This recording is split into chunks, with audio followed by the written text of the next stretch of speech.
What's going on, good people? It's Rich here. Back at you again with another episode, man. Don't worry, my brother. I'm gonna bring you in. Man. Back at it again with another episode of the Culture Garden podcast.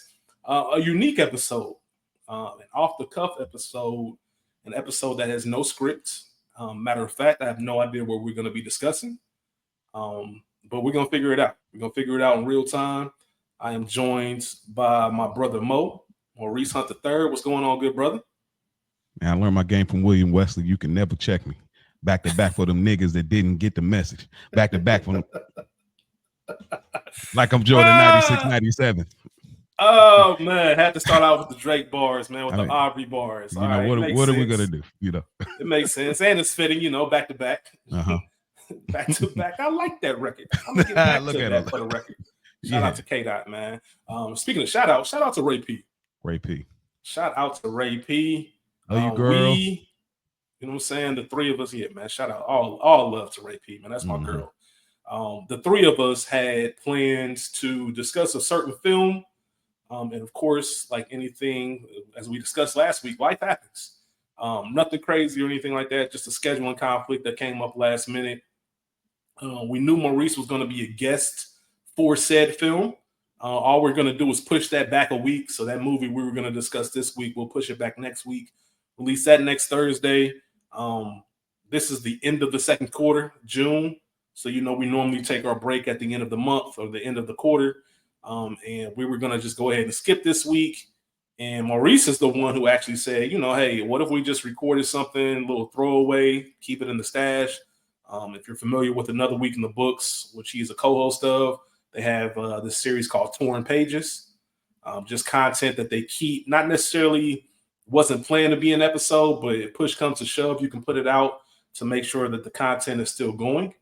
And Maurice brought that idea, and I was like, hey, man, if we record, we're going to put it out this week.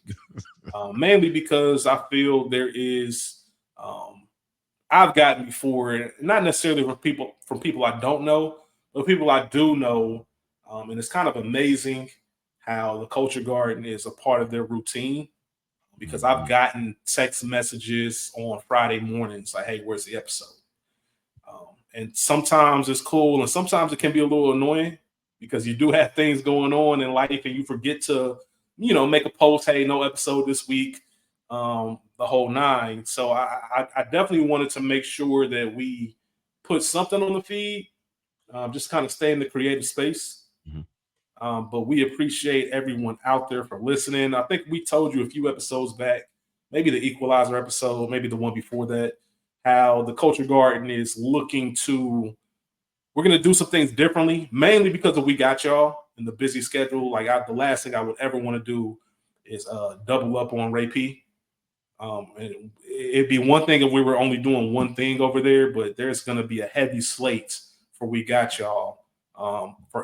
For series that we're discussing episodically, as well as the series that we're not discussing episodically that we'll still have some brief conversations about. And that's going to last at least until August, September, I'd imagine. Obviously, doesn't mean Ray P won't be around, but there are some things in place already that I had scheduled that will kind of give her a little bit of a relief. In that meantime, we have another Best Episode Ever series, which I'm not sure if I'm ready to announce just yet. Maybe in the next couple of weeks. Before the month is over, before we go on our quarterly break, I will announce what that series is going to be, because we plan on launching that in July. And then also just this umbrella and the things that we're expanding to. So once again, hopefully everyone out there, I know you come from movies, but hopefully at this point you have, gained faith in myself, gained faith in Ray P, into the content that we want to present to you. And we would also love to hear your feedback on things that you like hearing and don't want to hear. I know Maurice, my good brother, was hesitant because he's like, man, I do not want to disrupt your base. I don't want to be the weird nigga. You didn't say that. But that's the gist. Yeah, that's kind of what you meant. I don't want to be the weird nigga that everybody's like, who's popping? Who is this dude popping up? Every time he come on, they about to talk about something totally different. That's not what we're here for. Like, I don't, as soon as you say, oh, here we go. We see Maurice's name in the feed. It's about to be something different. you know, I don't want to be that guy. I'm just trying to get in line, find my place in you know, wherever I can help service when I'm asked. So I definitely am not going to be that, but I hope that for the what I got a name for the fan base? Is it the Gardeners, man? What do we call them? Like I don't know. I don't know. I don't know if we we've ever yeah, discussed that. yeah, man. We're gonna have to call them something, man. The Stewart, you know, I don't know. We'll work on something, but I don't know. Yeah, we'll work on that. Speaking of which, it's funny because the suggestion that you had last week, I went ahead and put it into fruition. oh, I So can't when we wait. record our movie next week, we're going Mm. to add that in to the segments of our own ranking system. There's another small topic or subjects that I put in as well. Very minor things, Oh, you might have to but send I that to think me. they'll be yeah. Very minor things, but I think they'll be cool to discuss week in and week out. Okay. Um, and it won't be anything too crazy. But yeah, I'm looking forward to that whole aspect. But shout out to all of y'all. You know, as Maurice said, he's here. We are going to have a discussion. Once again, have no idea what this conversation is going to be about, where it's going to lead to. But shout out to everyone out there listening. Shout out to y'all for rocking with us. Um, Maurice is no Ray P. I'm no Ray P. But Ray P will be back next week, and if you do want to get your fix of Ray P, she is going to be on the We Got Y'all feed predominantly for most of the summer. Like I said, she'll still be here at Culture Garden here and there, but um, we'll have some other things going on. So shout out to Rachel. Um, Feels good to have people that last minute we can switch it up and can show up. So I appreciate you, Mo, for that. Like I said, it wasn't planned, but we're gonna go from there. If you see the title, it's called Creators on Creators. Maurice and myself, maybe about 15 minutes ago, as he tossed the idea of, hey, why don't we just record something? His first idea was, what's a movie you can just discuss front to back with no real research? You can just discuss it. And I have movies like that, but y'all know how I am. We don't even like giving y'all the movie titles before they release. We wanted it all to be a surprise. And some of the movies I kind of hold close to the vest. There are certain movies where I'm like, man, I'm not ready to do this one yet because once you do it, it's done. Mhm. There's not really too much revisiting or going back. And it's like, all right, man, I could do some conversation, but I don't know. And then it's that time of the year where Variety, for those who are familiar with Variety, they do their Actors on Actors series. I believe they also have another series, Directors on Directors, where they have people who work in the industry, obviously actors, discussing their work with other actors. And not necessarily their work as far as their films, but more so just the whole process and how the lessons they learned throughout this in the whole nine. And Maurice and myself spent a lot of time just bouncing ideas off each other. There will be a lot of things for something he's working on. He'll hit me up, and we'll have a conversation. Hey, what you think about this? Or if you were to do this, how would you format it? And there's things that I might be working on. Well, I'll hit Maurice up and say, "Hey, man, I'm stuck here," and we'll just kind of bounce those ideas off each other. And I thought it might be a cool time to just talk about the creative process, where we are, and how things shake from there. So first and foremost, how you feeling, brother? I'm feeling good. I wanted to speak to what you were saying about the Fridays when people hit you up. That is obviously we know those are good problems, right? Yeah, absolutely. People hitting you up because it's as crazy as it sounds, even though it's on it for them, it's once a week, It's like no Yeah, matter how many things could be going on, for this hour and a half, I'm counting on you. I'm looking forward to what you offer, and it's just one of them interesting things because you think like, bro, I'm reviewing films, I'm getting in my bag talking film, but like for people obviously in that family and friends episode, they spoke, and I was also part of that, like spoke the love for this show. And I mean, we did our own version of that where it's like this is really something that is a part of people's lives, and sometimes we just don't see it like that. Like we just see it like we hopping on this mic, we about to put out the best episode we can do, and then we're gonna keep it pushing. But like it really is something, an offering to our listeners. So it's talking about creators on creators. So it's a beautiful thing that you get that. And even when you shot me just some text messages, or when I shoot stuff to y'all, or we read emails on our other show, I just love how invested people are, because I've been that person on the other side where it's like, man, I can't wait this week, man. My Mondays, at least I get this, And so what a wonderful thing. But I'm doing good, man. How That's about good to yourself? hear, man. I'm doing well. I'm doing well, man. In a good spot, in a good space. I'm just trying to manage it all. Mm-hmm. You said something before we started recording, just day by day, task by task. Mm-hmm. Really trying to stay in the present and manage all of it. That is incredible what you just said because what do you think that is, man? That switch of do you ever feel like you too humble? And I mean that in a good way because that's all humble, having a humble spirit, I think is just who we are Mm-hmm. as a whole. But it's still after almost 2 years of doing this consistently, um, it still feels odd that people tune in to what you said. Like we're just talking about movies. Mm-hmm. Like it's not anything that deep. It reminded me when you said it that I'm going to read a message that we got, and there's some messages and some things that I got the past week that I want to discuss, but I want to discuss them with Ray P here Yeah. and kind of working into our regular format. So I'll save off on a lot of that. Um, May 25th. What movie did we release May 25th? Bear with me in real time as I try to figure this out. Once again, this is completely authentic and off the cuff. I believe we discussed it was the Equalizer, so I believe it was our Equalizer conversation. Oh yeah. Um, I only know it was May 25th because I got a message, and when people comment on the story or their responses to your story, once it disappears, it's gone. So I'm like, I don't even know what this was about. So, but I'm assuming it had to be Equalizer, based Yeah, on it the was date. May 24th. Yeah. So, um, Shara, who was one of our listeners and supporters, she had commented or reposted it. She actually reposted the Equalizer episode, which we always appreciate because it helps get the word out to new people and different people. Anytime any of you take the time out of your day to support us in that way, it just means the world. And I just shot a message back and said, we appreciate you. And she replied, seriously, you all made so many good points. Keep it up. To which I responded, I definitely appreciate that. Sometimes it just feels like we're talking. It's just like it's movies. Like we're not changing the world or reinventing the wheel. It's kind of movies. And I Yeah, don't know if that's necessarily downplaying what we do. Um, it probably is though. she responded and said, well, you are, but in all caps. It's relevant and captivating. I was at a film festival the other weekend and I grabbed like 5 people's phones and put them onto your podcast. I love your shows because it's like I am actually talking to you all in the living room. Just know real fans do support with the salute emoji. And of course, I gave her my thank you for that. And she was on our Friends and Family episode. But that kind of, I don't know. Do you feel like you ever get in that space where you're not taking yourself like other people? And I guess in real time, as I'm thinking about this, like wow, I think there are other people who are taking me or taking us more seriously than I am. Mm-hmm. Do you feel that? Do you ever feel that yourself? No, man, I don't feel that way. Okay.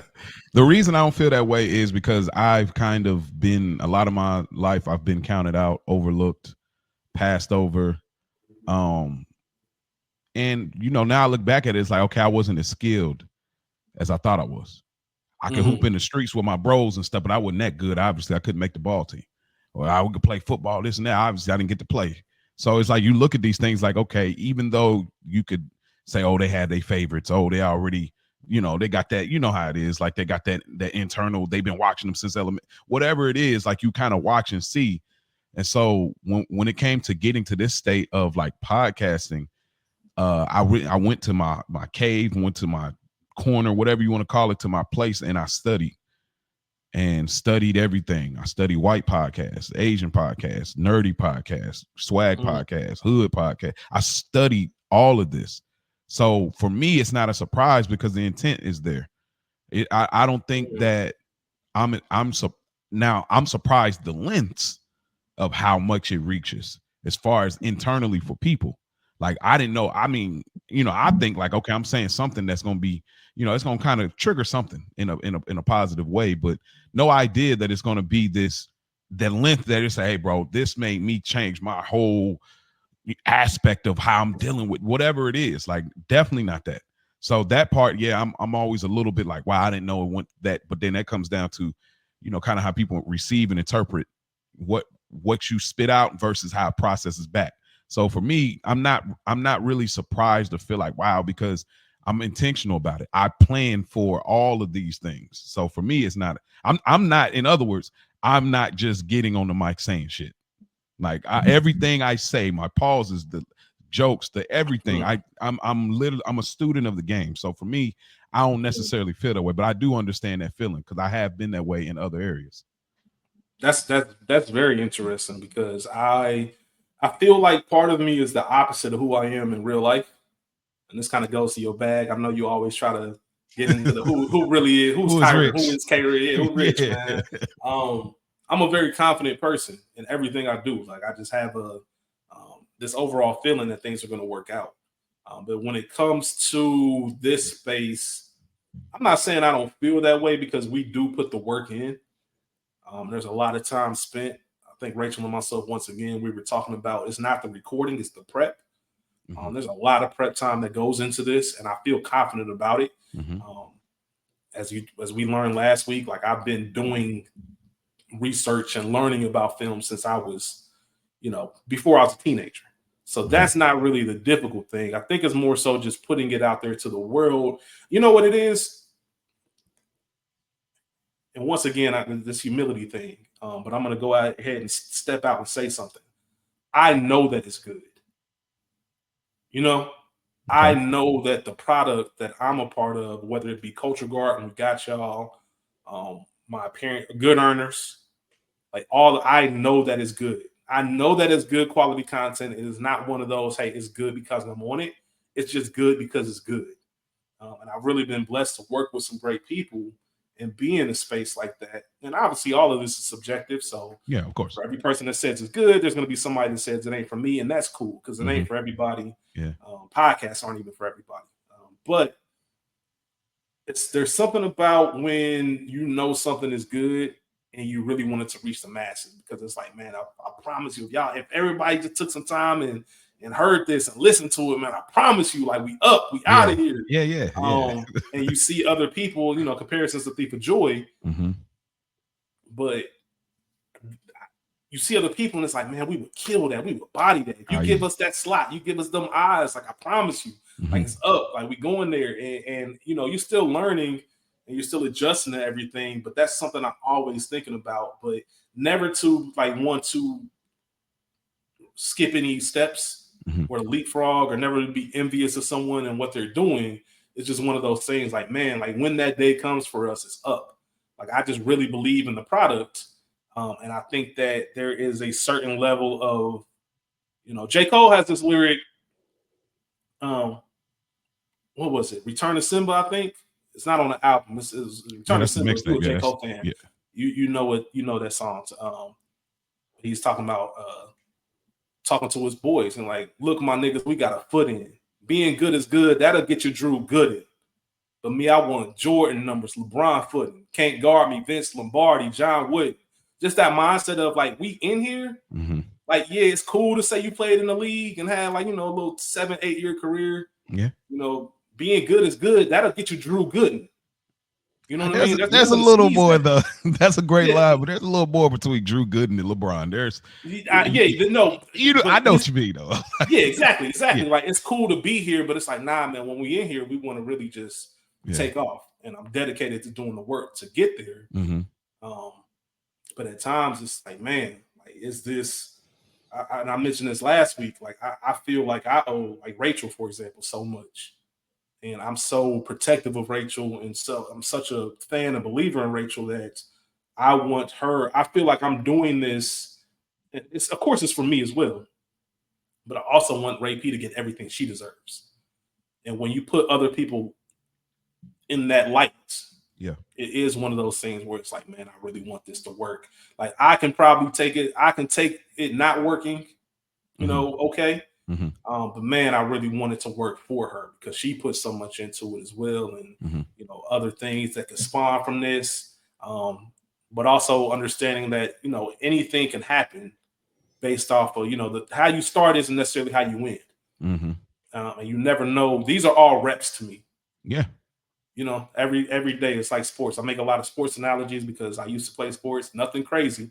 like once again, like Cole said, never good enough to be a Laker or anything like that. But Yeah. when you've been an athlete and you've played in high school, whatever the case is, you kind of know what it takes and kind of the work, and you see people putting in that work. Or you hear stories about Kobe being at the gym 5 a.m. on his second workout.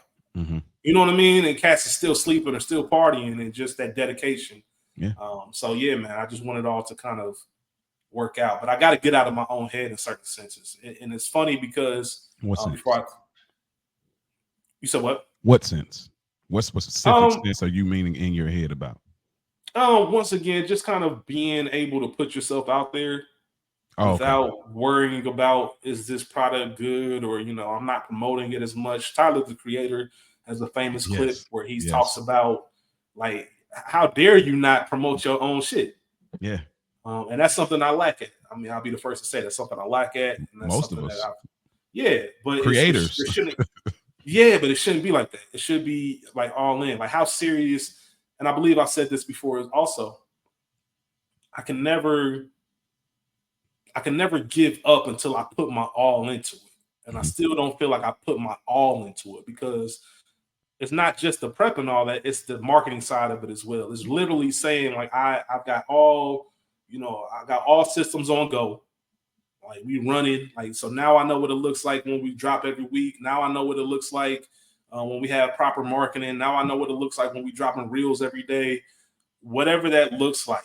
And if that doesn't work, then it's like, all right, cool. I can go to sleep knowing that I really gave it my all. For some reason, it just didn't, get over that hump how we thought. But when I'm still sitting back and there's steps that I haven't completed, I just can't live with that. I can't sit back saying, man, I really I wonder what Culture Garden would have looked like if I did a little bit more. Now I'm going to do all of those things before. That's what I spoke about on the Friday episode, Another Week in the Books. That's what I was getting at. What you're saying right there is just like, I'm okay with whatever this is going to be, but I'm not okay with not knowing the effort wasn't put in for real. Like, you was half-assing, like most times we see in our community. Like, you really wasn't about what you was talking about, really. You just like to, I've said this all the time, but like, you just like how it sounds to say, I'm about to go on a diet. You like how it sounds to say, I'm about to start working out.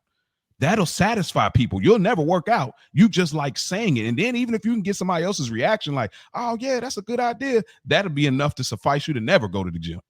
Like, so man, 6 months later, you see him like, damn, nigga, you been in the gym? I thought you said you was going to the gym. Yeah, I know. They go right back down that rhetoric. So I'm totally with you on that. Yeah, I agree with you. I feel the same way about Spike. Obviously our relationship is not as lifelong like y'all's, but he just goes so hard that I'm like, look, brother, I know what I'm trying to gain, and it's nowhere near the magnitude. Like, that's why I was speaking to the Drew Gooden, the LeBron. I'm somewhere. What's the guy name? What's the 6-man? Jamal Crawford. Right? I thought you was gonna go with your dog, Lou Will. Lou, your boy Drizzy. Your boy Drizzy. That would have been I want to drag people out over here because I'll go crazy. But y'all go check out the podcast if you want. Yeah, we'll talk about it. But now, but somewhere like that, like I want to be able to maneuver with my people, my family, but also be able to understand there's some notoriety there. So I don't desire to be the LeBrons of the world, the Kobes of the world, because a lot of times we think we want that. We look at the greatness and we say, oh, we want that greatness and that notoriety, but at what cost does it come? It's like, do I want to have those lonely moments like Kobe? Rest in peace to the late great. But like, I imagine it had to be lonely a lot of times to be that great. To basketball was like his love. That was his best friend. That was everything to him. And, unfortunately for his life to be, cut short like that, I would look back and say, man, if I knew that I was trying to be the best and build up towards this, and eventually I'll double back on being able to be with my people, be with my family, be with my girls, and knowing that, oh, it's going to be cut short. That's why for me, I'll never get caught up in like, once I reach this, everything is going to be all right. I can't look at that. I got too many examples not to look like that. And shouts out to, rest in peace to the great Nipsey Hussle as well. So I know what you mean. And I'm with that too, but I want that for Spike, because Spike really want that. Like, he's on that type of time in his life where he is in this very moment. It fits, and I get it. The type of personality he got, I just want to say, hey, let me make sure I'm doing my part to get you where you want to go, brother. And I'd be satisfied with that. As That's far as real. my contribution to him. That's real. It's more so like being around for the ride. And yeah, that's a great. I'm glad you brought that up because there's something that needs to be separated because it's not necessarily being Kobe, Jordan, LeBron. It's more so that discipline, that work ethic. Yeah. That's what I admire out of it. Sure. I don't want any. I'll be the first to tell anybody. I don't want to be famous at all. Y'all see how I operate and move. Like right. I've been fighting this, and it's funny because shout out to Culture Garden family, Mia. And then there was another young woman that I was having a conversation with. Yeah, man. Shout out to her. And there's another young woman that I was having a conversation with just this past weekend. And Mia she's always mentioning like we should like share more.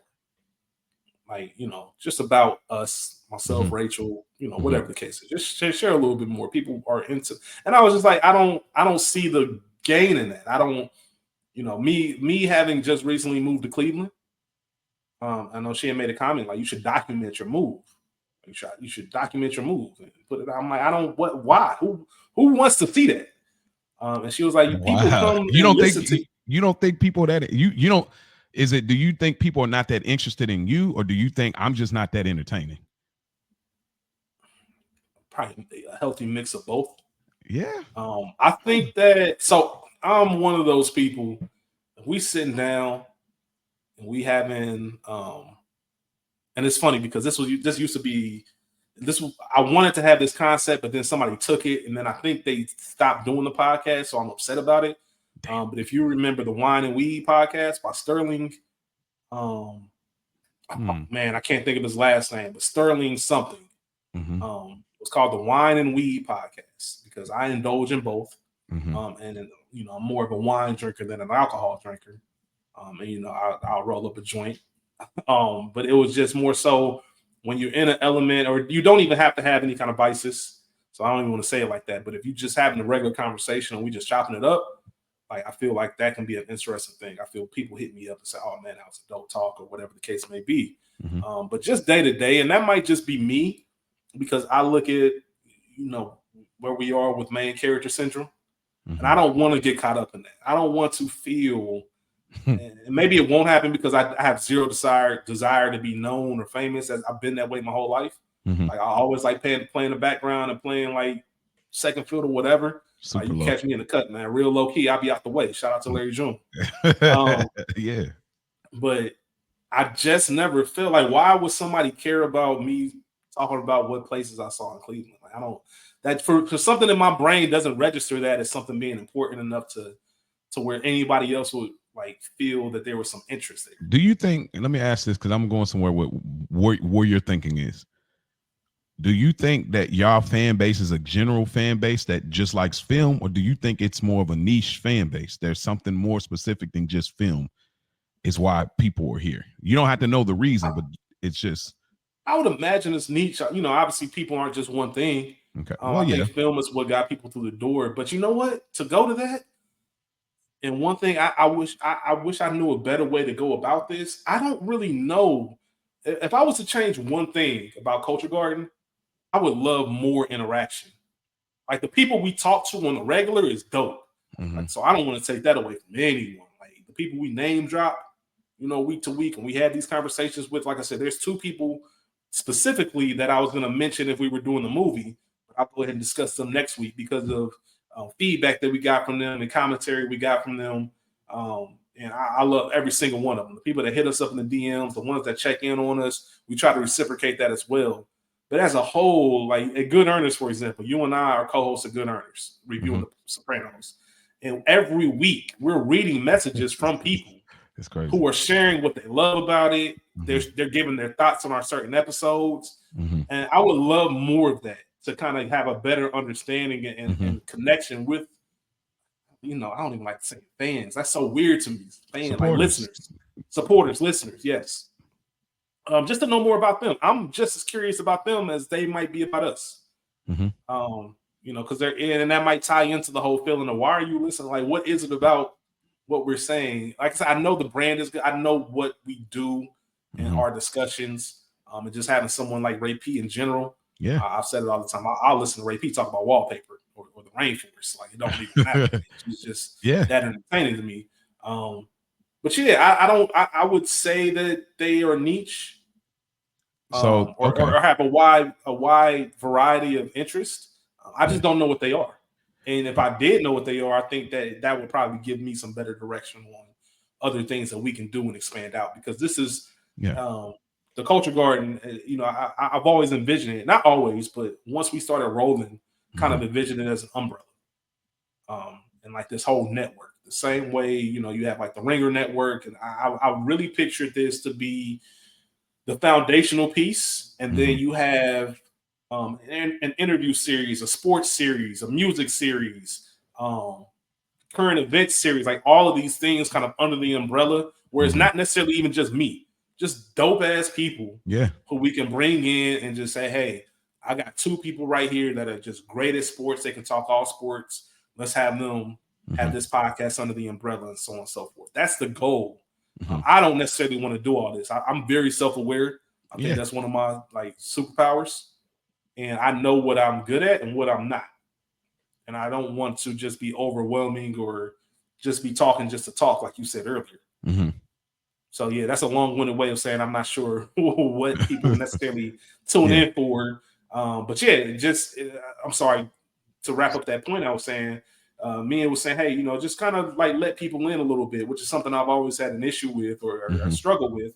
And then the other young lady that I spoke to was just saying, like, yeah, she said the same exact thing without me even saying anything about it. She was like, you know, maybe it's just time for let people in, like let them know more about you. Like you never know where it's gonna get you. You never know like that engagement, and you know, you'll never know how interested people might be. That's what I'm saying, bro. In your life. That's what I was going for, you know, on the last episode. And the reason I asked that niche part of it is because there's people like you may know him, you may not know him, but this guy, he's like a YouTube content creator. He does podcasts as well. Big Ja. I don't know if you're familiar. Big, okay, so I'm familiar with Big Ja, man. Yeah, I had beef with Big Ja for a second, man. Not so, real beef, just joking. Me and school with. But you know what? You know, there's a similar lane that he's in. I didn't know you was aware. I didn't know. Oh yeah, I was hip. Like whenever that first got popping. And that goes to what I said. I didn't know. I was like, damn, if we had this look, that would be dope. But yeah. He put in work to build his brand, right? So everything he's good. Like I said, when I say beef, it's literally fake beef. No, yeah, no, I know what you mean. Like that's how that's how I was feeling. Like what me and Spike doing. I like you talk about. Well, first the niche thing. I don't want to lose that. So the only reason I asked the niche is I do think so. Big Ja, like his lane, like he does the skits and he does stuff, but he does other like series, like the Lesbian Homie that's like currently out or whatever. And he's on like his third season, which obviously me being the creator of Roll, obviously resonates from like I'm looking at all this anyway. So, but a lot of people wouldn't even know who dude is. He's not like necessarily on network. He may be on Tubi or something because they can convert, you know, YouTube stuff. But like I'd be generally interested. What do you got going on? What like, and you'd be like, bro, I just make this and that. But people generally be into it. So I think if you were to like pick up a you know, get some footage and just chop some stuff, and people know your personality already. They know, like, oh, he ain't faking and fronting. I just like to see dude like how he looking right now, like he's getting this product right here. Like people, I just think that when you're a leader and you're seeing that people are just willing followers, and you understand that you have a positive and genuine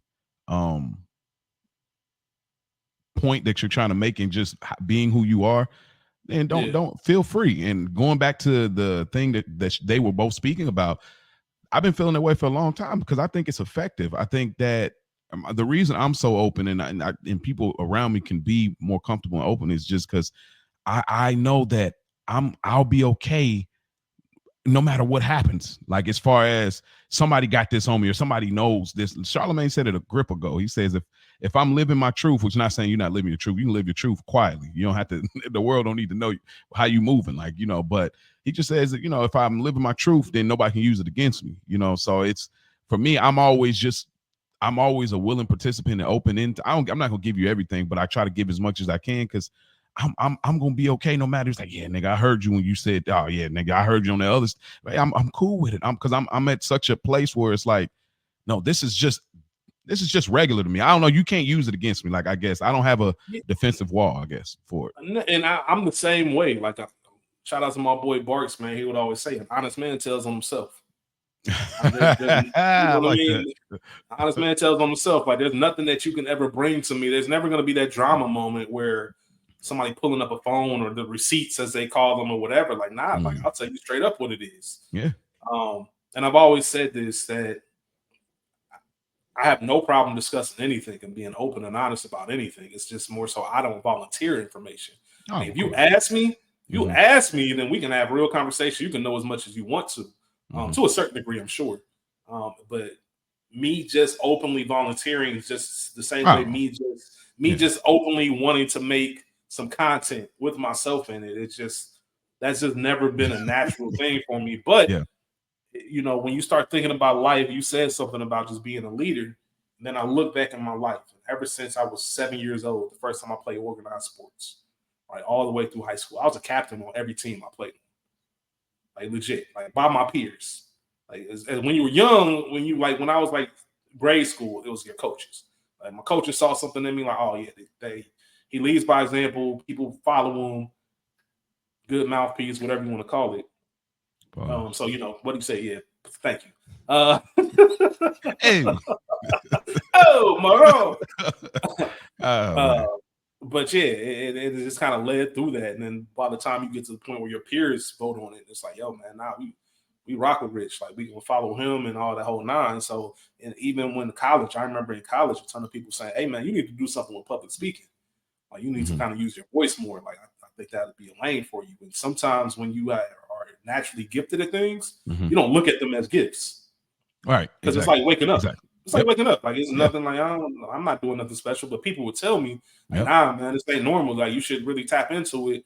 And then it's oddly enough, it takes strangers to start giving you those compliments for you to really start believing it. Well, because they have no stake, they have no bias, they have nothing. They have nothing to gain, nothing they're a part of, no reason, but other than to just say, just to, you know what I mean? Like even my mom would just say that all the time, like in high school and stuff. Like, hey man, you need to be doing something with your voice. And I think I might have told you before, like right before I discovered another week in the book, she was saying like I should probably start like a Black man podcast. And then I discovered y'all, and I'm like, nah, that's perfect. Like that's the perfect lane. Well, you would have been dope at it if you did.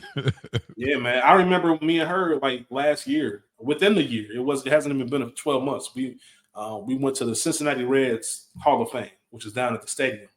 You know, because she grew up the old Red Stadium, Crosley Field, so it was like very nostalgic for her to look at some of the pictures and have some of those memories. But they have this setup. They have like this booth where you can do like a broadcasting type of thing. They'll show a highlight and they put the subtitles. You kind of speak like you're on Sports Center. Like you're an anchor and you're just kind of reading the things. And I was just playing around with it.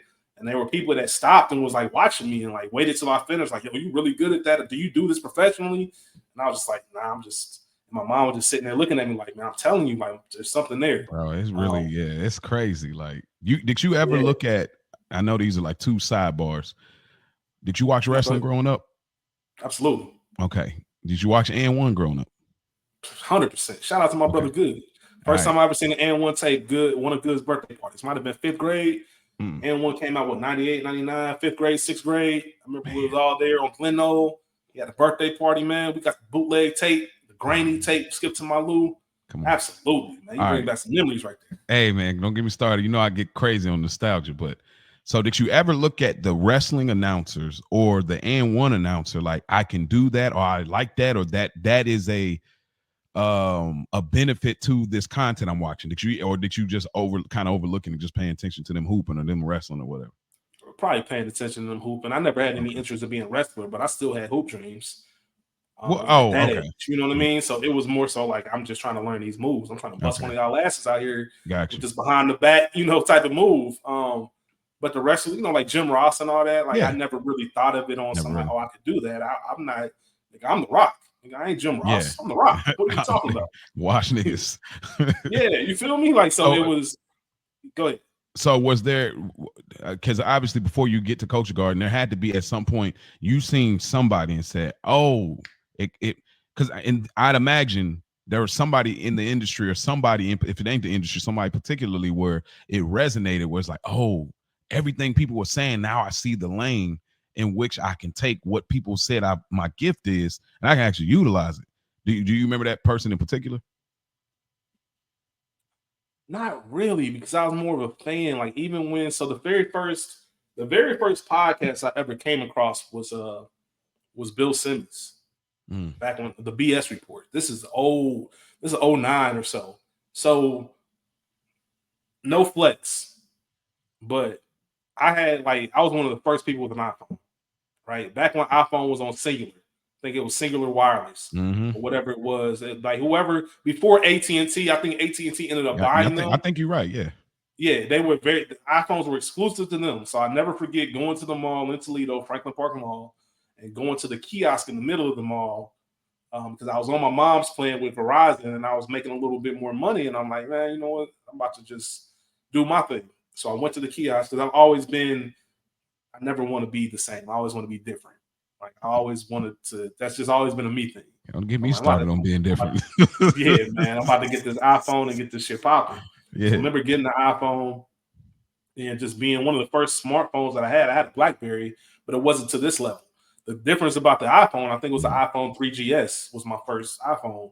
But the difference was that it had like the internet capability, like I can go to a browser and really go to websites versus like the BlackBerry, you could, but it was kind of just real old school and grainy.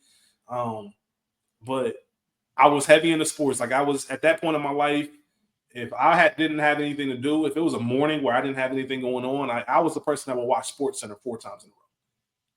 Like just because like I just appreciated the loop and all of that stuff. So I got into like Around the Horn and all these other things. Well, when you go to ESPN.com on the mobile with the iPhone, I realized that there was a section called podcasts. This is before the podcast app was even on the iPhones. Mm-hmm. Right? This is back when the YouTube app was just the TV. Mm. It didn't even say YouTube. There was no licensing for it yet. Yeah. So there was no podcast app. But if you went to the website, they had a podcast tab. And what it was, if I was at work, I could listen to Around the Horn or PTI in a podcast form. It was just the audio version of the show. And then I was a Bill Simmons fan because I appreciated his writing style because I always wanted to write. Before all of this, I wanted to be a journalist, the whole nine. And I appreciated his writing style. And then I found these interviews. I'm like, oh shit, this is dope. So that was the first person that I discovered in the podcast lane. And even then, I wasn't thinking I want to do a podcast. What really sparked the whole podcast, and honestly, it was just more so, as I said at the beginning, I got tired of seeing people do things that I felt that I could do.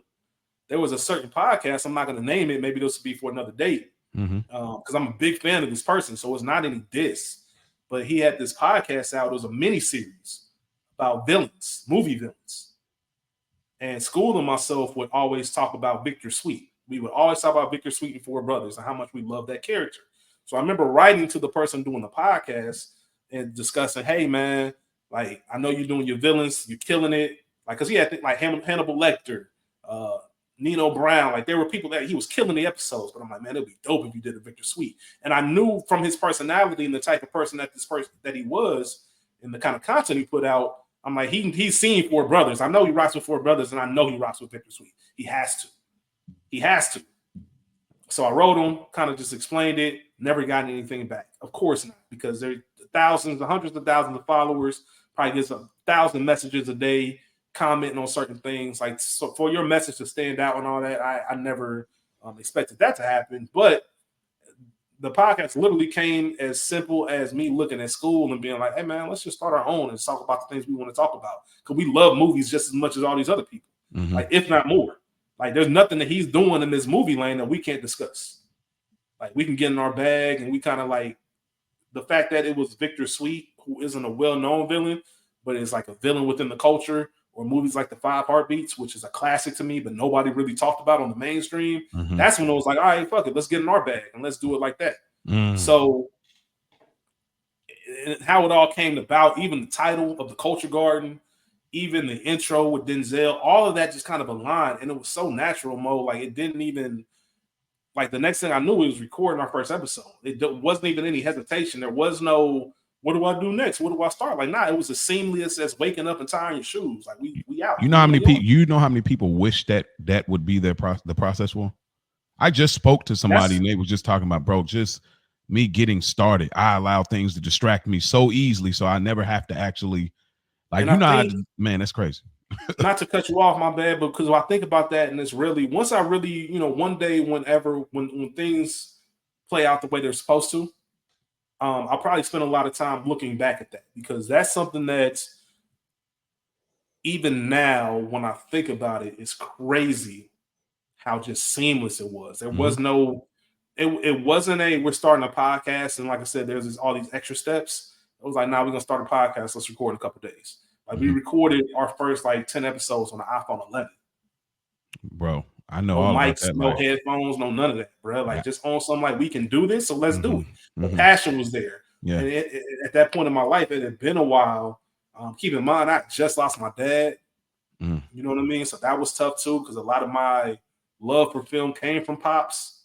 So it was like an outlet to me at that time, and I didn't even know it. And maybe that was why it was so easy to get into it.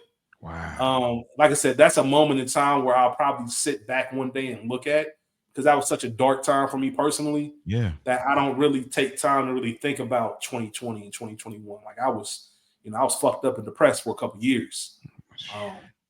After my pops passed. So yeah, but just going back, the fact that it was just no hesitation. Like, boom, this is what we're doing, and we did it. The only thing that I regret is that we didn't have a consistent schedule. I think I've said this. I think in that first year and a half, from September 2020 until August 2022, really, we'd only put out like 12 or 15 episodes. Like, and if we had, even if it was just once a month or once every other week, we stuck to a constant schedule. I would love to see where things would be. But it is what it is. Everything was meant to happen always does. That's true.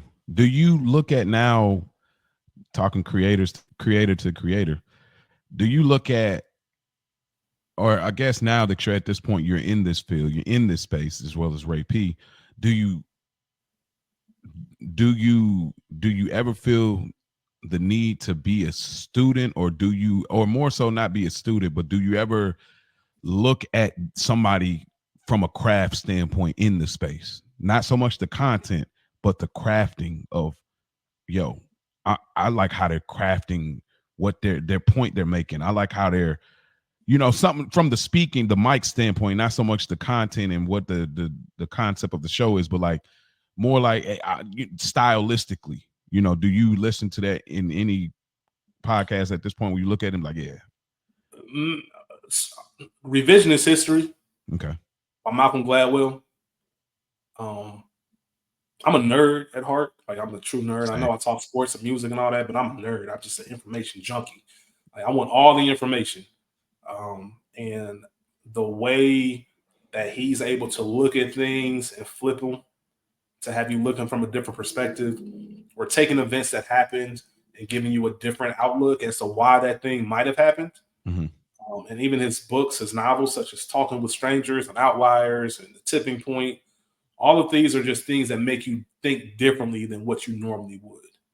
There's a really good episode of Revisionist History about, I won't even get into it because it's a long path. But it's very intriguing to me because it was about this TV anchor who had mentioned that he was in a helicopter doing like the war that was going on in the early 2000s.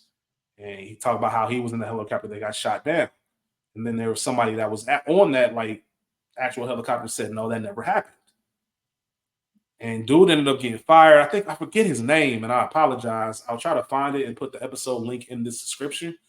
But Malcolm Gladwell went on this research-based episode about how he pretty much talked about your brain and your memories and the way the human brain works, and how, like, hey man, I don't think he thought he was lying. I think when he said this, he was telling the truth. Like, and he talked about how your brain remembers things. Like when you remember something, you don't remember it how it happened. You remember the last time you thought about it. Mm-hmm. So all the times when we talk about first experience and we talk about the movie theater, we're not thinking about that day that we saw it in the theater. We're thinking about 5 years ago when I thought about this random memory, and it just kind of keeps building from there. And the study that they did in that episode was about 9/11, because there was something about traumatic events triggering things. So they had like a study group of people, like where were you doing on 9/11? What happened? Do you remember your day?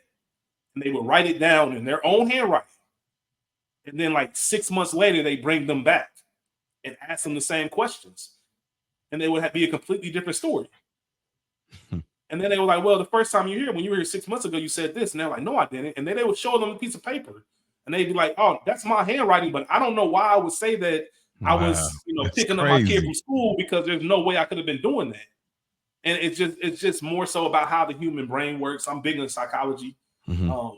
So the way he crafts his episodes, I love that. And I'm just looking at really good interviewers right now, like, because that's the bag that I'm really looking to roll out next. Mm-hmm. I just like good conversation with good people. Mm-hmm. And I'm very interested in a lot of people and the things that they do. There are a lot of people who are DJs, comedians, fellow podcasters who haven't necessarily blown up per se, that I would love to have conversations with about their process, about where they are mentally.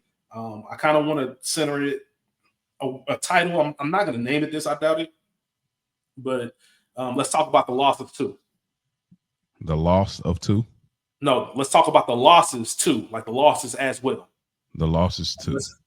Let's talk about the losses as well. Like, let's not just talk about the glory and all the high. Like, let's talk about what it took to get you to even at this point. You're not even where you want to be yet, but what did it take to get here? How many no's did you have to hear? How much frustration? How many times did you almost quit? Because people never talk about that, bro. And exactly. And that's why I want to get into it, because all of us are creating things. Like, I have a good friend who's a stand-up comic. You know what I mean? Like, that I met, in New Jersey through another mutual friend. And just the idea of being a stand-up. I never forget when I first met him, me and him were out back and we were smoking. And we were just like talking about jokes, like just like we were building a joke. It was centered around Walmart versus Target, and like to have an experience where I'm helping him like craft the joke and just seeing how his brains work, because comedians are funny, like just naturally. But it's one thing to like set up a joke, punchline, the whole nine, have the audience engage. That whole process is great to me. And now he's at the point where he's selling merch. He's got his own like comedy nights, to where he can have other comics come and perform in his set as he headlines. I've seen him a couple different times perform live. Like, it's just he full time. Yeah, full time. And just kind of like, what do you do to dive into that dream? He still has a job. Don't get me wrong. He still has a job. Okay. But he's traveling. He's on tour. Like, he's in different cities and doing all that. And just, that faith of putting, all your eggs in that basket and really like, walking on faith. There's a DJ. Shout out to Wavy Mo, man, that I'm cool with in Cincinnati, and just his rise and just all the things that he's done. I'm so proud of him, but also just want to chop it up, like the art of DJing. What got you into this? Like, how do you know when to drop this banger? Yeah. Like, how do you know? Like, what do you feel? Like, where's the art in it? Like, what's the science to this? Because a lot of people think, oh, I made this fire ass playlist. Like, nah, man, that ain't DJing. There's a different type of art that goes to it, and I'm always fascinated by people who create and get into that space. I did. That's one thing that I really want to get into. No, I think that is fire. We did an episode way back called "Flexing on the L's." Okay. So that was like one of those moments where, and that was a very early chemistry building with me and Spike on Another Week in the Books. But it was essential for me because that was one of those things that I've always been bothered by. Like about people not talking about their L's enough? Yeah, we had an episode. I'm not going to say when, if it's new or it's old. Spike, if he listens, he know what I'm talking about. But we had a guest on, and we were trying to kind of reach for that. And not in a way to make you look bad, like, look at you, nigga. Like, it's more on the lines of like, nah, I want to see really your adversity, how you got there. How did you flip that? Because there's a lot of hurdles to overcome to get where you're trying to go. And people need to hear that so they can be like, all right, cool. I might be in a valley right now in my process of success, you know, whatever I'm trying to achieve. But people don't really take the time to do that. And that individual that we had on, it just never quite got there. It just kept kind of being like, here I am. It was always like this. I was always a scholar. I was always that nigga. And it was just like, all right, you know, thank you, you know, appreciate Thank you for your time. Appreciate your thoughts. Appreciate your thoughts, straight up to the core, bro. Appreciate your thoughts, bro, on everything. So, man, and that's always been intriguing to me because that's part of life. I think we need to get back to that. This need to kind of feel like everything's flawless and this highlight reel society. Yeah. And that's not the truth, man. We all go through something. We all have these battles that we're fighting. Every morning when I pray, you know, I say my prayers and I pray for the people I'm praying for. And I always say, also praying for the people who have battles that we don't know about. That's in my daily prayers because that really happens. And sometimes the signs are there, but you're not picking up on them because you have so many other things going on in your life, or maybe it's not your space or place to kind of check in on somebody in such an intimate way. But that's a real thing. That's a real thing, and I think that it needs to be discussed more. So yeah, absolutely, man. Yeah, I can appreciate that. That's dope. Yeah, shout out to K-Rob, man. K-Rob is someone I mentioned. K-Rob before. She is the first person that ever made us feel. I don't want to speak for Ray P, but it made us feel like, oh snap, like somebody really listens to us that we don't know. That's in a completely different state and part of the country. Means a lot. And she's someone, and she's someone who very early on, her personality, if you know her, she's really like go get it. Like she's like social.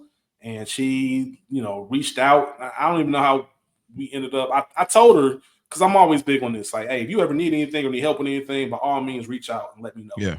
And a lot of people, when you tell that to them, they'll be like, all right, cool. And she's one like, all right, bet, you're going to help? Cool, help.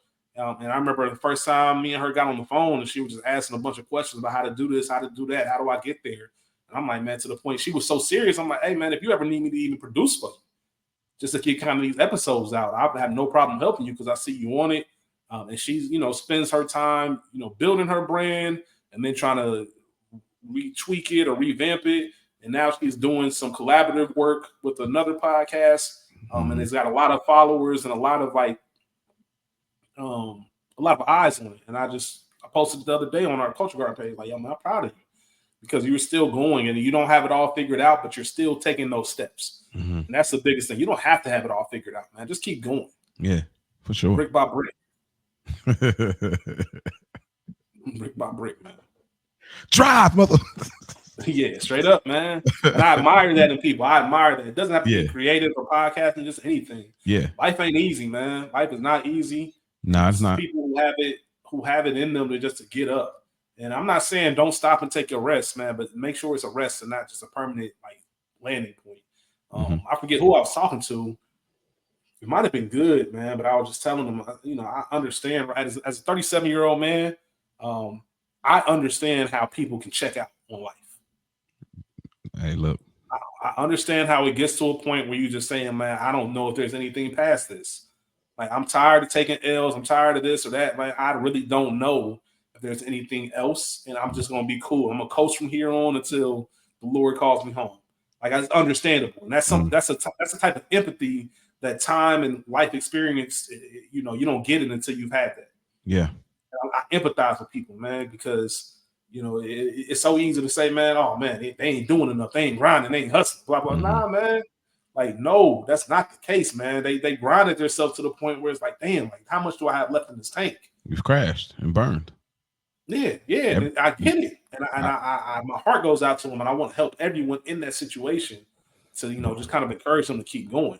Bro, I've been in that situation for real. Like, it's just like, that's why we had that on the you know, on the porch conversation, you know, just getting to the basic simple things, because it's just like, I appreciate it. It's because on one side of me, it's like, go hard, grind, get this, you know, get this certain kind of monetary income so that you can sustain certain things that hopefully will open up more time, which time is the experiences that really matter that you're trying to gain out of life. It's not really so much the thing itself.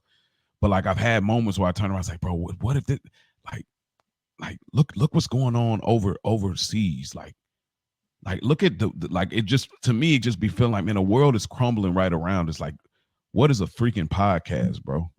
At certain moments, I have these moments throughout my thoughts. Like I go hard, this and the go. But then I'm like, bro, what does this really mean though? Does it mean anything? Look at what's going on. My nigga, like there's people hungry, starving. Like sometimes I just have moments like that where it's like just grind, push, grind, push. But it's like, I don't know, bro. I know that checkout feeling. I've definitely been there, and I'm thankful that I have my life partner, my wife, to help me when I have those moments where I can wipe my tears, where I can, like, you know, because there's some moments I have that what's the use energy and spirit, because it's like, damn, I'm doing all of this. I was able to get past this by the sliver of my balls, but now I got to turn around and do this again. When will it stop? When will I actually breathe? The job doesn't offer me enough vacation time I need. You know, the bills don't offer me no vacation time. Like nothing in life is offering me a time to breathe.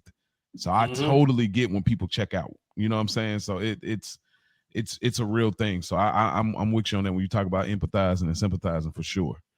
Yeah, for sure, man. Crazy. It's and that I salute anyone who works in like social justice or always advocating for others, because it's exhausting, it's thankless, it's tireless, and